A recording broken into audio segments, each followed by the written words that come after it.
काल परवा नागपूर येथे आदिवासी विकास विभागाने जनजाती गौरव दिन साजरा केला। सन्माननीय मुख्यमंत्री त्या ठिकाणी आले।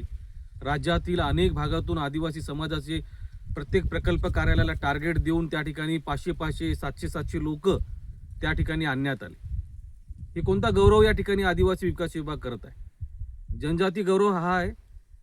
आज त्याच्या मुलांना शासकीय आश्रम शाळेमध्ये शाळा सुरू होऊन एवढे दिवस झाले तरी त्या मुलांना अजून आदिवासी मुलांना गणवेश देऊ शकलो नाही आपण। ही कुठेतरी आदिवासी मंत्र्याच्या मनामध्ये लागत नाही का? त्याला दुःख होत नाही की आदिवासींच्या मुलांना आपण अजूनही गणवेश देऊ शकत नाही? आज मुलं वाऱ्यावर या ठिकाणी पडलेले आहेत। पूर्वी तरी कमीत कमी 8,000 रुपये त्या मुलाच्या खात्यावर पडत होते।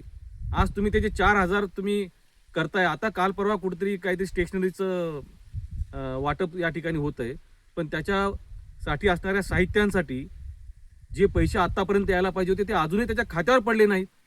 म्हणजे त्या मुलांना वाऱ्यावर सोडण्याचं काम या ठिकाणी आदिवासी विकास विभाग करत आहे। आणि आदरणीय मुख्यमंत्री साहेबांना माझी विनंती आहे की आपलं हे खातं झोपा काढतंय। आज आदिवासी विकास विभाग झोपा काढतंय। आज अक्षरशः आदिवासींचं शोषण या आदिवासी विकास विभागाने या ठिकाणी केलेलं आहे। याची कान उघडणी कधी करणार आहात आपण? आज या मुलांना एवढे दिवस होऊन त्या आदिवासी मुलांना गणवेश नाही, त्याचा भत्ता त्या ठिकाणी मिळाला नाही डीबीटीचा। हे किती मोठं शोषण या ठिकाणी चालवलेलं आहे, हे पहिल्या कधी घडलं नाही। हे आता घडत आहे। कुठेतरी थांबलं पाहिजे। एवढा मोठा अन्याय जो आदिवासी समाजावर चालू झालेला आहे तो थांबला पाहिजे। तातडीनं त्या मुलांना त्यांचे साहित्य पुरवण्याचं काम या ठिकाणी झालं पाहिजे। तातडीनं त्यांच्या खात्यावर पैसे आपण लवकर टाका।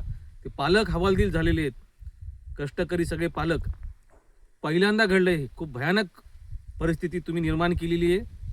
आदिवासी विकास विभागांचं तर फार म्हणजे काय त्याला नियोजन शून्य कारोबार या ठिकाणी पाहायला भेटते। तातडीनं माननीय मुख्यमंत्री महोदय आदिवासी समाजाचे जे हक्क आणि अधिकार आहेत त्यांना द्या। हे फार सोंग मांडण्यात मजा नाही। उगा एवढा मोठा गर्दा हजारो पैसे तर वायफळ खर्च केल्यापेक्षा त्या मुलांच्या खात्यावर पैसे टाका, त्या शिक्षणावर पैसे टाका आणि आदिवासी समाजाला होणारा जो अन्याय आहे तो थांबवण्याचं काम या ठिकाणी मुख्यमंत्री महोदयांनी करावं, एवढी या ठिकाणी आम्ही शासनाला विनंती करतो।